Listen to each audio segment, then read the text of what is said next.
of experience. It gives you a chance to sample a lot of different wines and figure out which one you like the best. With a little brandy in it, so you look careful. It's like on your shirt. Every brunch, lunch, and dinner excursion is a 3-hour culinary and scenic adventure that runs the 36-mile round trip between historic Napa and St. Helena, California. Very relaxing. Look out the window, travel at a slow speed, and appreciate the whole beauty of the city. Here's one in 10, definitely a 10. I would suggest it to anybody. Much of the rail line runs parallel to California Route 29, which skirts many of the region's most notable vineyards and wineries. We also do a Burbage Hills tour.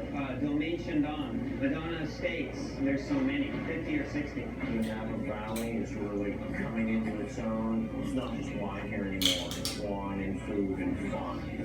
And I like to think of us as a centerpiece of the valley. In 1864, Samuel Brennan founded the Napa Valley Railroad Company to bring tourists to Calistoga, his hot springs resort town. It's one of the oldest excursion railroads in the country. My father, Vincent de Domenico Sr., purchased the rail line from Southern Pacific in 1987 and reestablished the Napa Valley Railroad.